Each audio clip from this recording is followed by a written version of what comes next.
to the Government Heritage Library for our special event, and our guest speakers, Robin and Michael from Historic Oakwood Cemetery. I'm Rebecca Hyman, and I'm a librarian here at the library.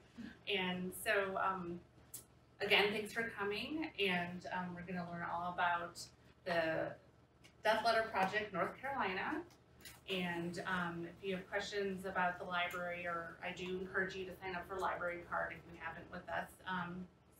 Staff will be here after the presentation if you'd like to do some research, or if you have questions, or if you have questions for Michael and Robin. So thanks very much, and thank you. Well, we're very happy to be here this afternoon. I always say I'm always happy to have an excuse to leave the grounds. So thank you. And we're happy to talk to you about this project, which I think means the world to both of us, and as it's evolved, it continues to make a big impact in our community, but also, I think, on ourselves.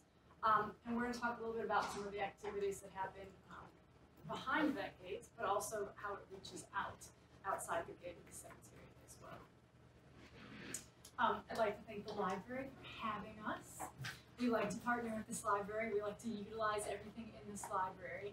And the day that our book came out and we had a book talk here was amazing. And when Bruce Miller and I saw that our book was on the shelf was even a greater day. So we do have a picture of that, us with the book. But being in the library, not the library business, that's Rebecca's job.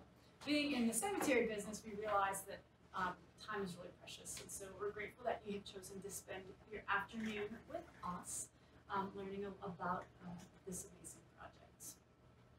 So I'd like to introduce myself. I am Robin Simonton. I'm the executive director here at Oakwood Cemetery.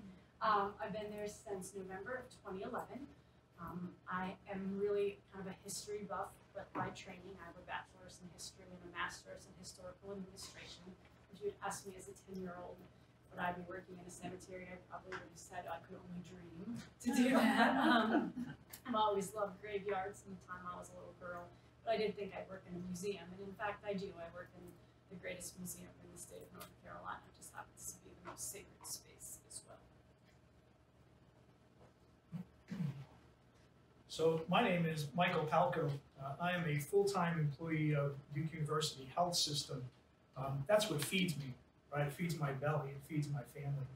But what feeds my soul is photography, in particular the work that I do with Robin at Historic Oakwood Cemetery. So back in 2014, I was given a one-year commission to document and preserve the cemetery through photography.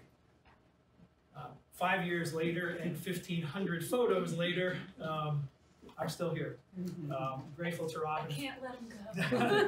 Well, thank you. And certainly grateful to Robin and to the cemetery for allowing me to stay on. But that role as photographer really has evolved and morphed into something more for me.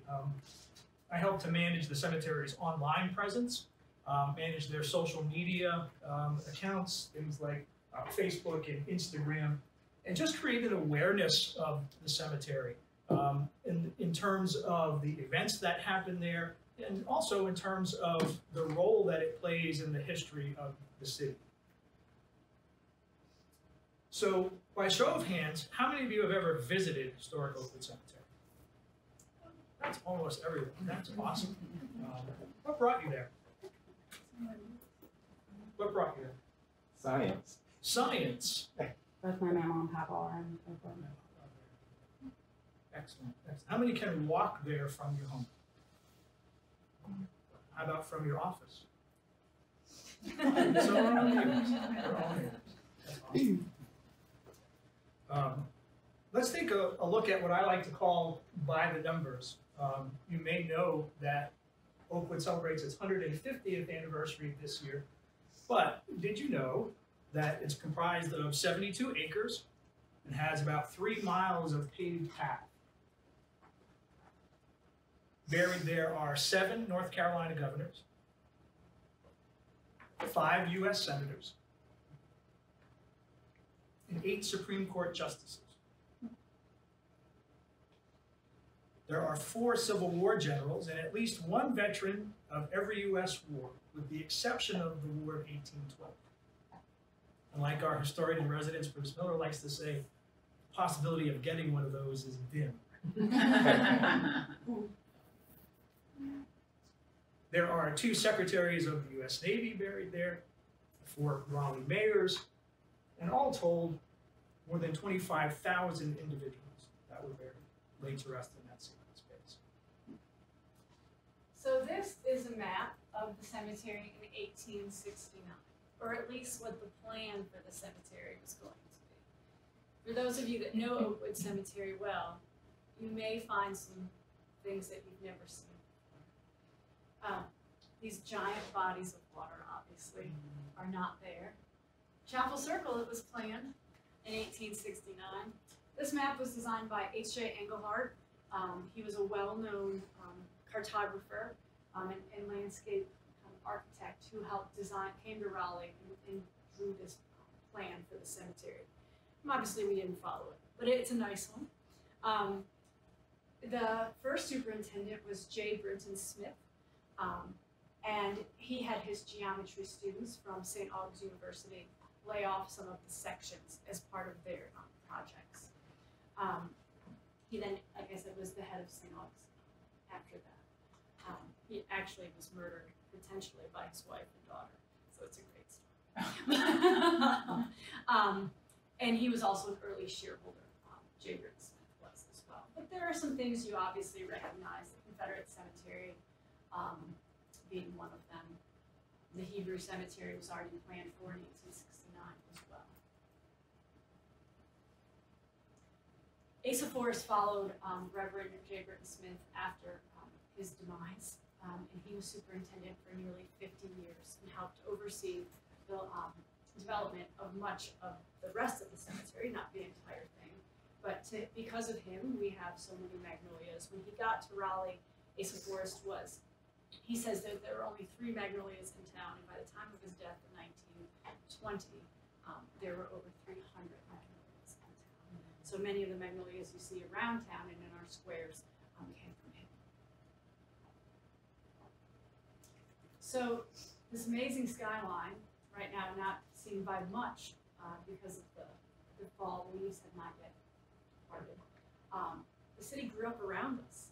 I mean, we're lucky that we're only 8 blocks from here, a walk I know well, but the city did grow up around us. And so now we are a full-fledged part of the community, where before we started on the outskirts of town. Now the city of Raleigh surrounds us. So we were designed as a garden cemetery. It's different than church graveyards, it's different than memorial parks. It was designed for as much as for the living as for the dead. So those curvy roads and the beautiful trees and the hillsides were all meant for us to enjoy. While we had to go to a cemetery, obviously for sad reasons many times, it was also a place to go and reflect on what was around us. In the earlier days, graveyards were seen as unhealthy places where we didn't like to visit. We wouldn't go back. You may, the only people that were really in graveyards besides the bodies were the cattle, because we thought diseases were spread that way. But by 1804, outside of Paris, France, Père Lachaise was created, and our love affair of public spaces began. So these garden cemeteries were where we went to socialize, where couples went on dates and families picnicked. Here in Raleigh, Oakwood opened before Pullen Park existed. So Oakwood was the place that people went when they needed outdoor space and outdoor time together. It's still very much that role today. So we do like to say we're a full-service cemetery. It kind of makes me chuckle to say that. We have over 200 years of grave space remaining. We have a mausoleum for cremation and full-body burial, and also a green burial section where folks are buried simply in a pine box or a shroud and go back to the earth, which is important to some. But like I said, it's as much for the living as the dead, and not just our two-legged living people. I think this deer, like, I was more scared than the deer was when I happened upon it the other morning. She was just laying there. But we don't just mean wildlife, obviously. We have hosted all kinds of amazing activities. Remember, we were created for the living. So we've had sunrise yoga in our front field. We've had this world-renowned, I call him a woodland sprite. I know that's on tape. But this world-renowned morning jewelry expert from Australia. We do wreaths across America every year. We have a gigantic Memorial Day service. We've taught morning hair braiding classes. We've partnered with the Piedmont Picnic Project. We've had a musician in residence who plays concerts on our grounds. So we try very hard through these events to have people feel welcome in the cemetery. Dr. Wentworth is here, and how many years did you bring students here from NC State to Oakwood? Probably 30, Yeah, so and it still goes on. yeah, so for 30 years, Dr. Wentworth's NC State, what class was it? It's the ecology class, An ecology undergraduate class. ecology. They come out and study birth and death dates. The Wolfpack bus drops them off, they come out, they have their little clipboards. I mean, 30 years, every semester, and like you said, they still come. So it is an outdoor classroom in many ways. So as we mentioned, this year Historic Oakwood Cemetery turns 150. So that means that it's older than the city of Durham. It's as old as professional baseball, and older than the periodic table. I'll let that echo for a minute. Right? It's a big deal, right? So when we were considering ways to mark that milestone, we certainly knew that we would pay tribute to the first two burials that happened there, Max Earliger and Robert Andrews. Now, like any good milestone, a piece of history, it comes with a little bit of controversy. One was buried before the charter was signed and one after, so really 1A and 1B, I'll let you decide who is who. We knew we would honor them, and we were thinking, you know, maybe we should profile some of the more prominent residents. Jim Valvano, former NC State coach, is buried there. Elizabeth Edwards is buried there. But we wanted to do something larger than that, something that reached outside the community walls. And that was sort of prompted by a conversation that I had with a volunteer before we started planning this. This girl was maybe 10 or 12 years old, and she said to her mother, she said, "Is anyone special buried here?" And before she could answer, I leaned in and I said, everyone was special to someone. And so that was kind of what prompted us to say, this needs to be larger than just the notable people. We wanted to do something that honored all 25,000 residents. So about that same time, Robin discovered the Death Letter Project. We were fascinated by this project. It was out of Australia, and it was led by Tina Five Ash. She's a photographer and just a wonderful person. We've talked to her many times. So it began as Tina's PhD project in late 2014. Her initial goal was to invite 50 Australians to handwrite a letter that answered those two questions. What is death, and what happens when we die? And then Tina went out and she photographed those letter writers. And so in late 2017, we contacted Tina and we asked her permission if we could continue her work here in North Carolina.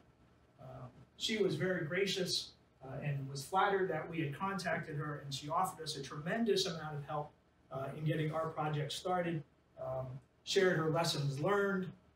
And the only thing that she asked is that we would make it a little bit different than what she would have done, or the work that she was doing. And so we referred to ours as Death Letter Project North Carolina.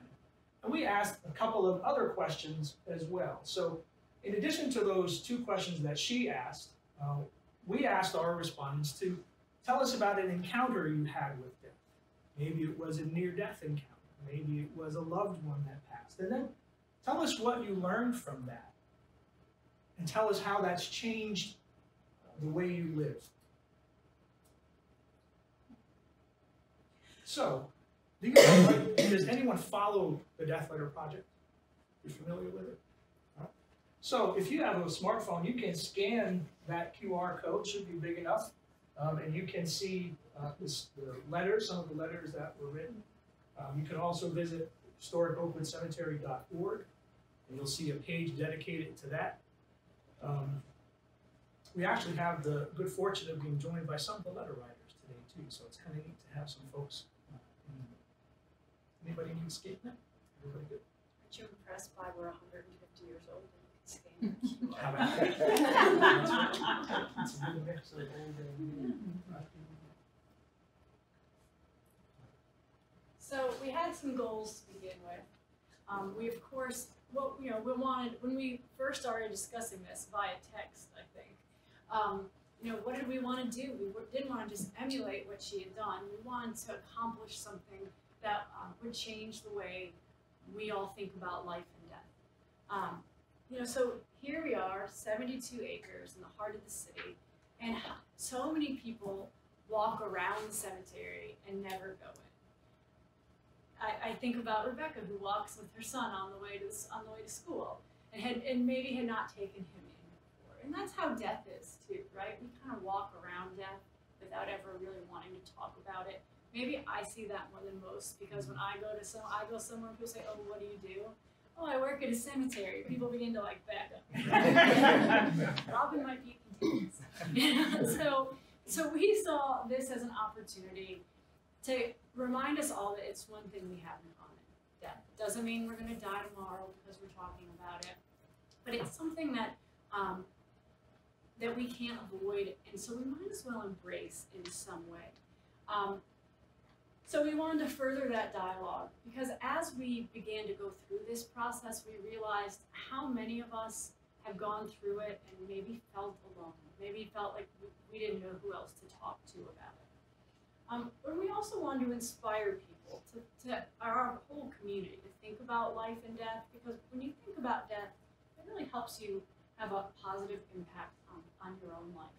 And you can change a little bit about the life you're living when you think about the fact that time is pretty fleeting. So the process, so here's the thing about me and Michael. I come up with an activity and I say, let's start it tomorrow.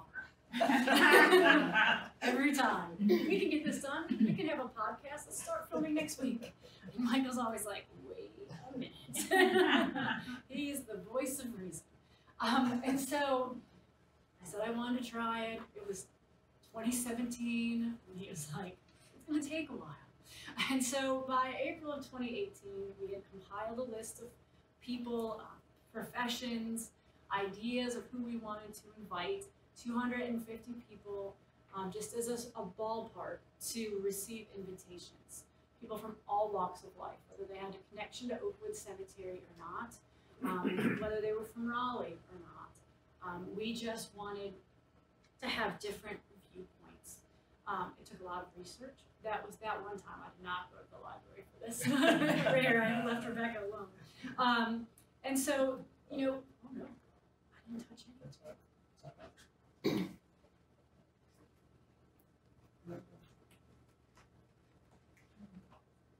When we're taking a time The ghosts are here. The ghosts are here.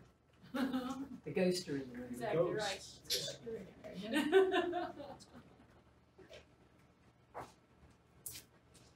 So as it's coming back up, I mean, we just really wanted, so we sent these invitations out, and we explained the project, explained it was part of the cemetery's 150th anniversary, and explained those questions that Michael showed in an earlier slide, right? What happens when you die? What have you learned from death? And we wanted a handwritten letter. I mean, you can see why, right? Does it hurt your hand to write anymore? We don't ever write, but it's the most personal thing about who we are. Some of my favorite headstones at Oakwood Cemetery have the people's names on them in handwriting. Mine will not be, because my handwriting is not that great for perpetuity. But so we really we didn't have to have a connection. We didn't have to have a connection, but we wanted these letters for people to feel like they wanted to be a part of it. So we sent these letters out, and then we waited. And obviously, if you think I wanted to start something like yesterday, waiting was really not very easy for me at all. So our biggest fear would be that we wouldn't get any back. or that we did get one back where someone said, "How did you find my address? Take me off this." Whoops! I thought, I hope they're not all like that. And we also feared that people wouldn't get it. You know, we understand that talking about death is seen as taboo. Not to us. I mean, I'm in the cemetery every day. I drag Michael into all these things. You know, but we understand that not everyone feels the way we do about talking about this. But we didn't have to wait very long. Right, because the letters started to come. The first one was published on January 1st of this year, so the first day of the anniversary year. These letters were insightful, heart-wrenching in many cases, intensely personal. Before we published the first letter, I shared it with my teenage son. He's a typical boy. And so he read the letter and he looked at the portrait and he said, "I almost feel like I shouldn't have been looking at that." And I think that speaks to the intimacy of the letters and the portraits. It's really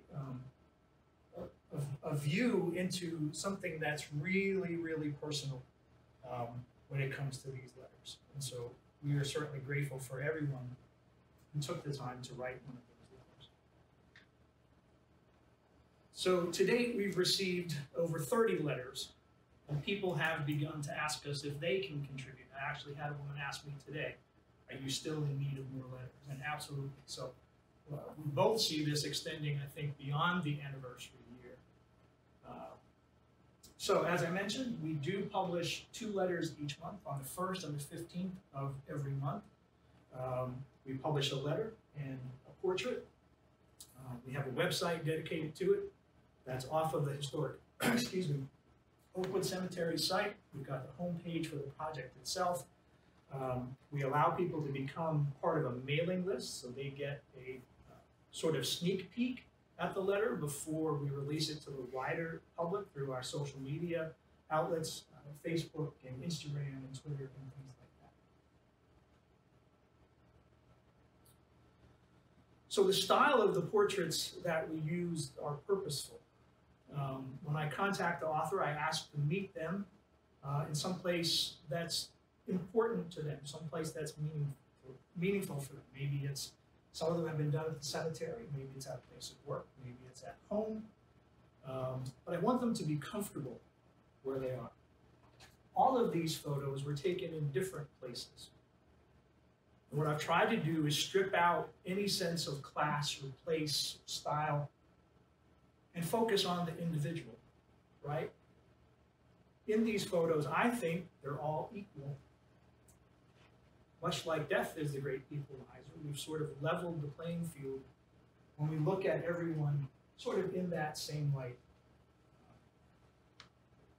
So as Robin mentioned, that's the one thing that connects us all, right?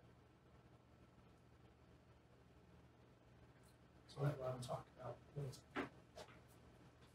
So just like we were anxious before, while we were waiting for the letters to come out, I think we were even more, letters to be sent to us. We were even more anxious on January 1st when we hit send for the first letter.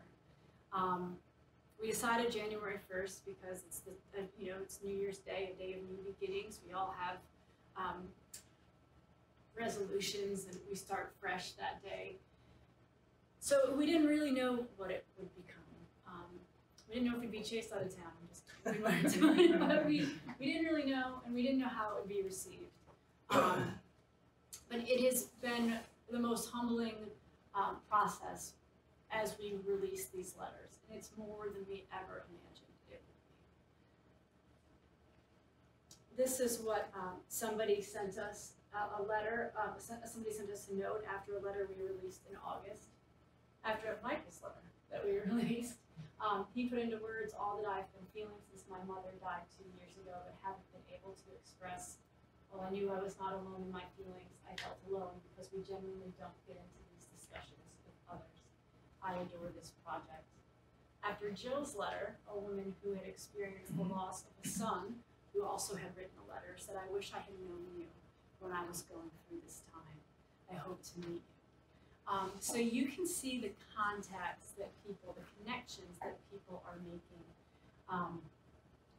and how much, like my mother, every time a new letter comes, my mother calls, "This is my favorite." 2 weeks later, "This is my favorite." I'm like, "Stop ranking them." But really, there's always a connection. Somebody always reads one and says, "I felt like that," or "I didn't know I was the only one that felt that way."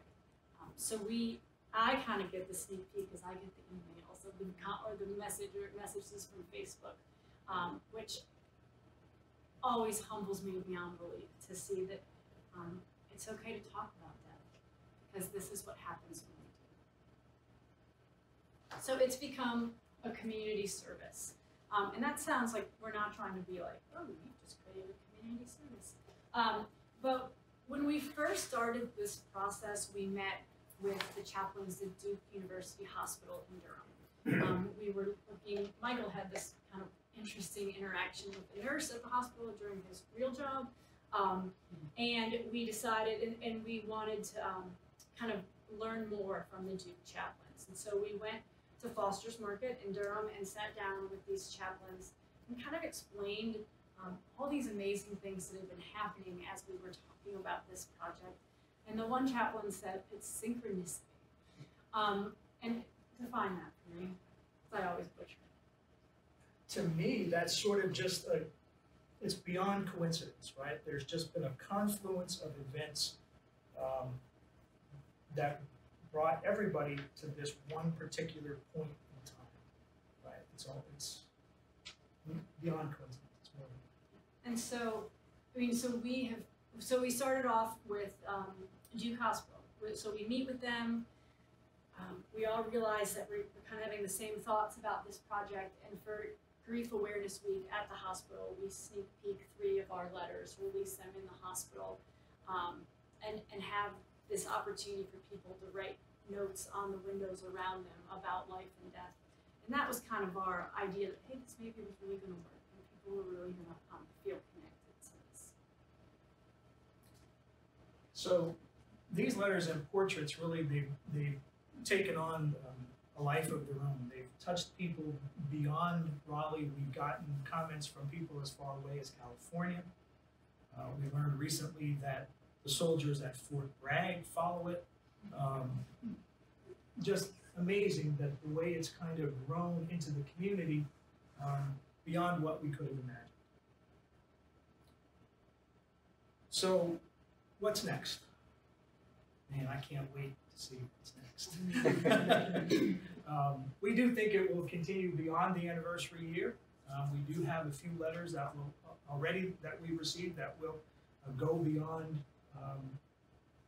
2019. Our hope is to get all of the authors into the same room one day. I know we have several of them here today, which is kind of neat to have them in the same room. If you don't mind, if you've written a letter, would you mind putting your hand up? That's awesome. Thank you guys so much for contributing.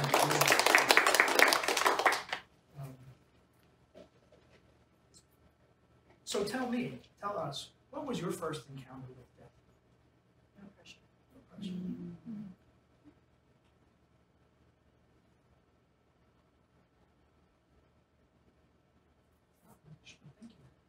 When I was a small child, I played with my next door neighbor, and we were often at her grandparents' house who lived next door to her. And her grandfather was dying of emphysema. He died when we were 5. And so that was the first funeral that I remember going to. And she came up to me and expressed to me how, at the funeral home, how scared she was because her grandmother had made her kiss her grandfather. And we were just 5. And so I was really frightened. Absolutely, I understand that. I understand. Thank you for sharing. Anyone else? So, staying on the other theme, but not 5, a little bit older. And it's weird because I was just thinking about this morning. There was a family that we grew up with, 3 girls and 1 boy who came home. and not even a mile from their house, a tanker truck had pulled over. It didn't put its lights on, and they were coming home at the end of a long journey, and the car went under the truck. And the mother and the 2 girls passed away. One of whom was my age, and the father and son survived. So I remember going to the funeral, and the father was okay until he saw the kids.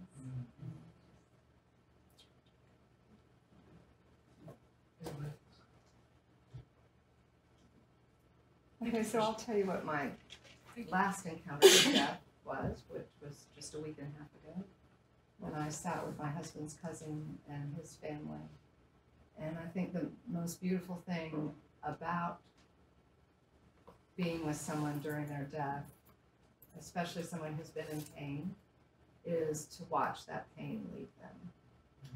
And it was visible to see that, to see relief in his face.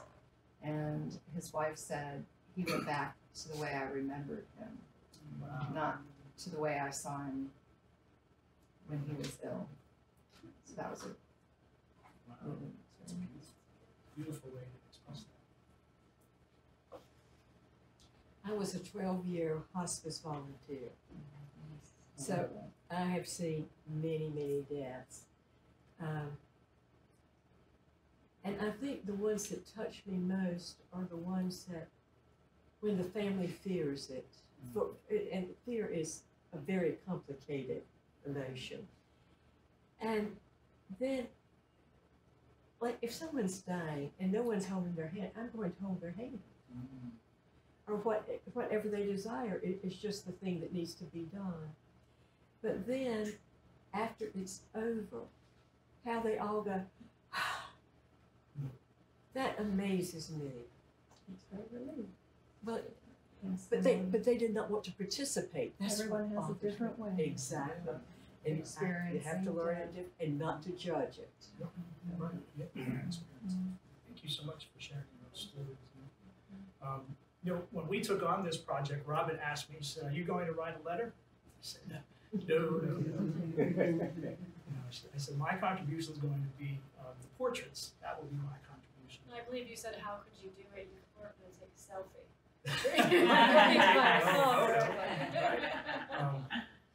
So I was telling my father about the project and who we would be contacting and what we would do, and he was really excited about it. He said, "Man, I cannot wait to read that. That's such an interesting thing." He said, "I'm excited to read about near-death experiences and how people deal with this." And he began telling me stories about when my mother was close to her death and how he felt when she died. And it was really, really an intimate conversation.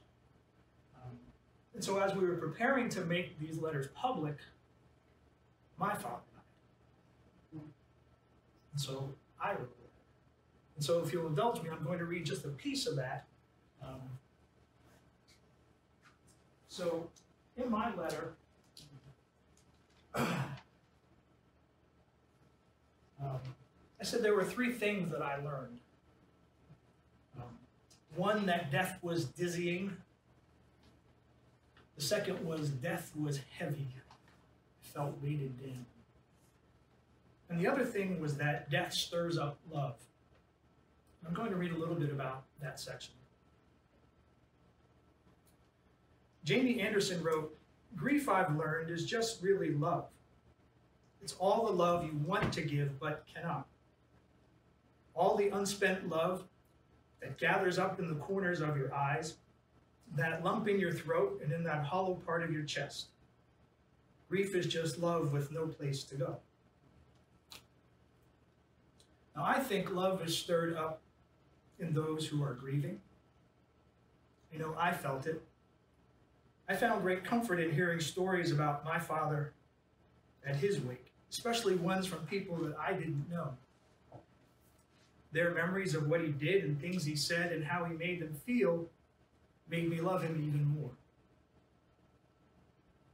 The way we live our lives sends out ripples into the world, and while many times we don't consider the impact we're having, we make a mark. I also think love is awakened in the dying. During her final hospital stay, as she neared the end of her life, my mother asked my father, "How does your mother know my grandmother?" And my father replied, "They don't. They've never met." She was adamant. No, I saw them today. They were talking together. My grandmother was wearing a pink dress. Now, both of these women, people my mother loved, had passed on. Their paths never crossed in this world, but she was seeing them together. On another occasion, during that same stay, she told of seeing one of her brothers, one of my father's sisters, and again, his mother, all of whom had left this world.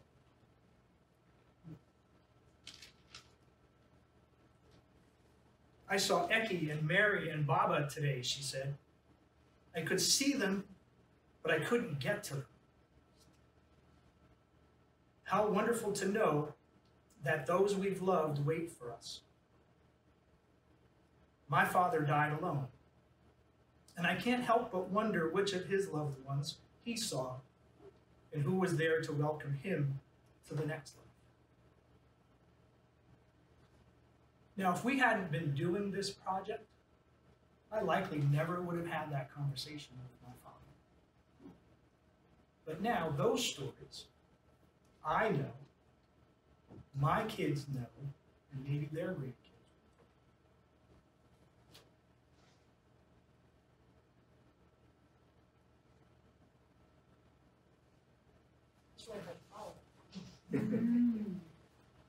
The tagline for our sesquicentennial is "for generations to come." It's not just about Oakwood Cemetery. It's about making sure that those family stories, like Michael just read and shared with us, are written down. Whether or not you would like to participate in the Death Letter Project North Carolina for us, and we would love you to. We encourage you and invite you to do so for your own family. Having a conversation about life and death doesn't hurt anyone, and in fact, it only is a gift to each other that you've shared those moments with each other.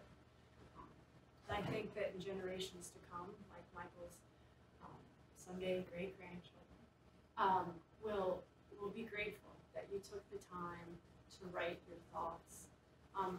I wrote my death letter after I was told that one of my friends was dying. And it helped me not deal with it isn't the right way, but it helped me find a path through it. And I want that letter saved, not just in the cemetery's archives, which it will be, but with my family to remember that moment. It was a pivotal moment in my life. And I have looked back on that letter to go through the grief at that moment. So we invite you to consider writing that letter, answering those questions for yourself and for your family as a legacy.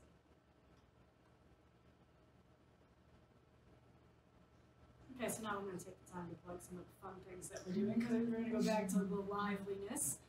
We do have it's usually first Friday, but it's the third Friday flashlight tour coming up. And on October 20th is our 150th anniversary celebration. It is at the Fairview. If you would like an invitation, please let me know. We would love for you to join us to celebrate and honor the 150 years of service that the cemetery has provided, but also the 25,000 lives that have lived in our city, in our state, that now rest with us. And so I'll do a plug for the social media sites. So if you're on the newsletter, that's awesome, but there's other ways to find us on the web: Facebook, Instagram, Twitter, a newly launched YouTube channel. But please come visit us. That would be a great way to start. I think if you've not been there, a great way to come and get a sense of some of the things that we talked about. So on behalf of Oakwood and Raleigh, we are so grateful that you came out today to hear what we had to say, and hopefully we gave you something to think about and to take home with you to the family. So Thank you very much.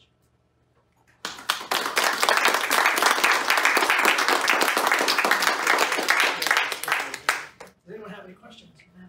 Yes, ma'am. I have two. For the letters, have any of them been from military personnel? Yes.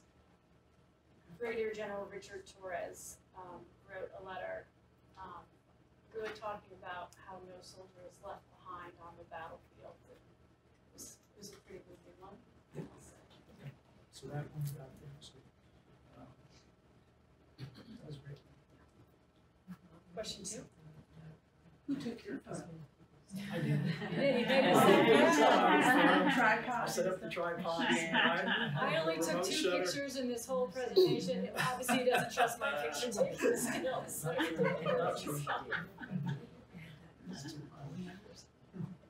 Anything else? I got one more. Sure. I'll keep going. I see in some cases that some cemeteries are going through and photographing the markers. Is that being done in Oakwood? So Find a Grave just had a community weekend this past weekend.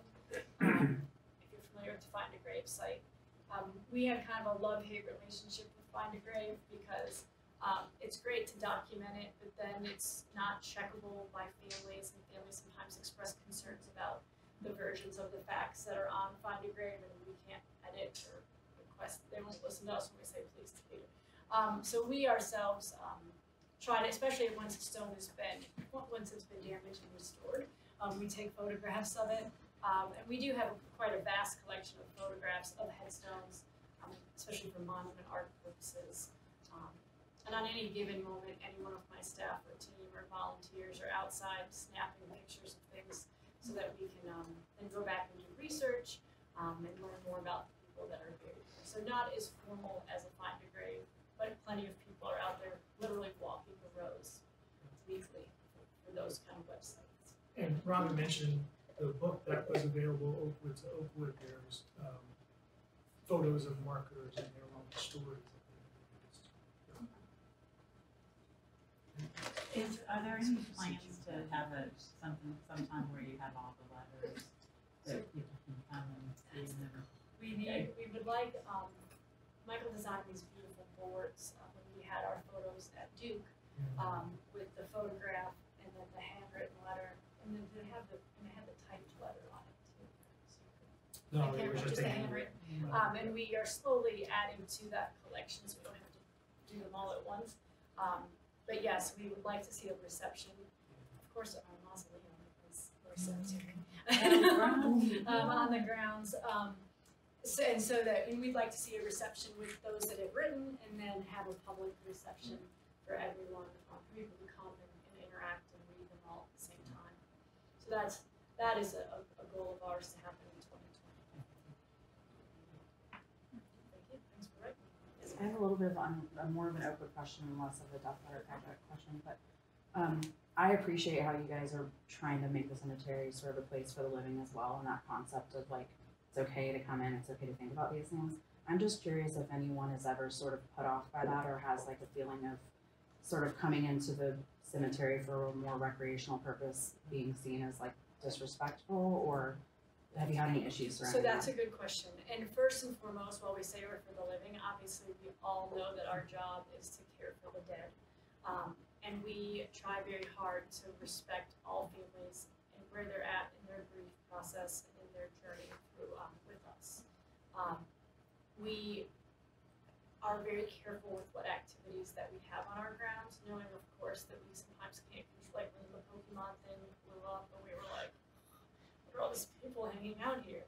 You know, like going up, excuse me, what are you doing? You know, like there's a funeral 30 feet from here.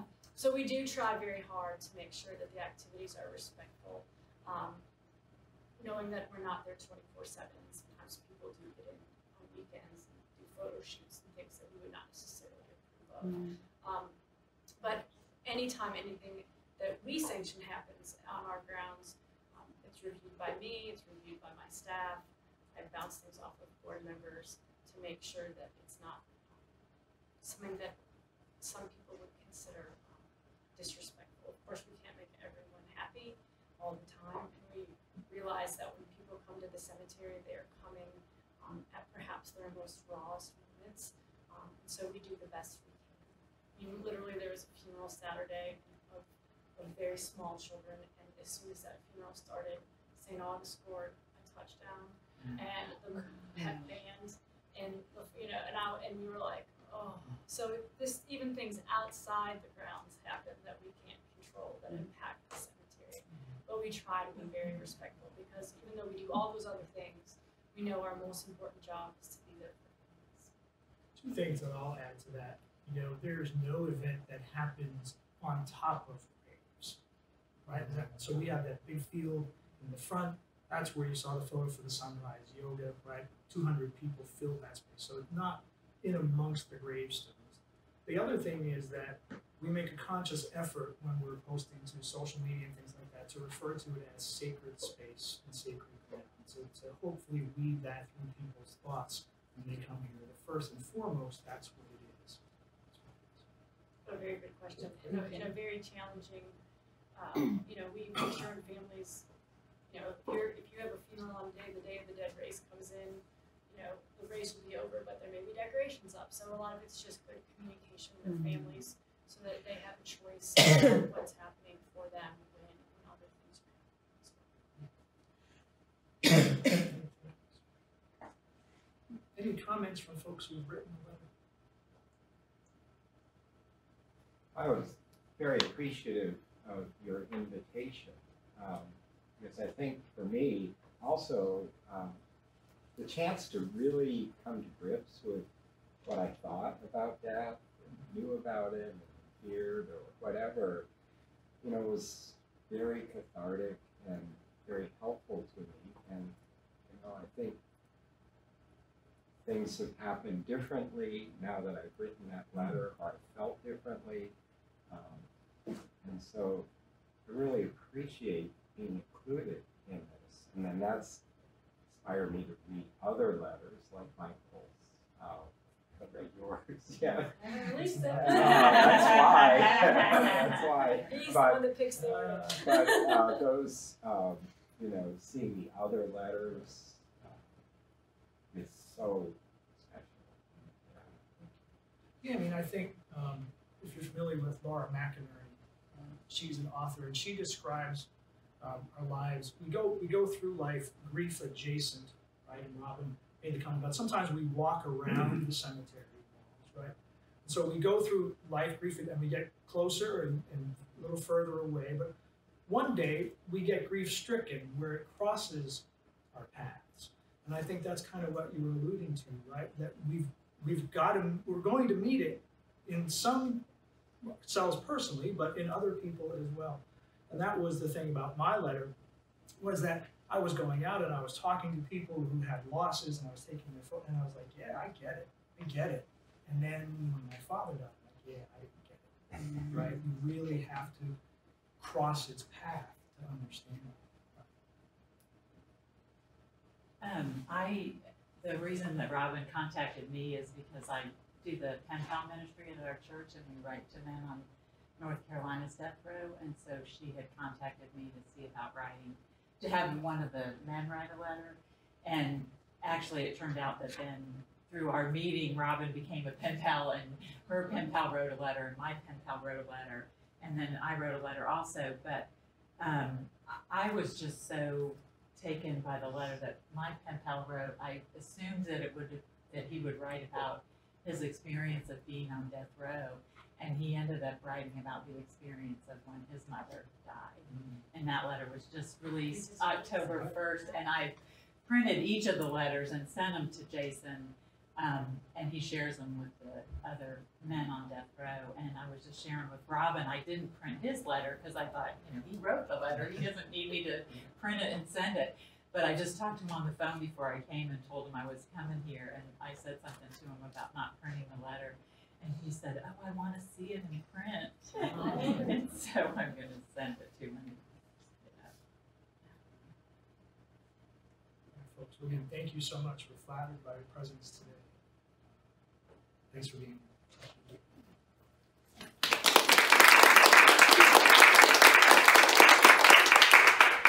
Thank you again to Robin and Michael also for everyone who listened and shared your experiences and thoughts as well. So thank you.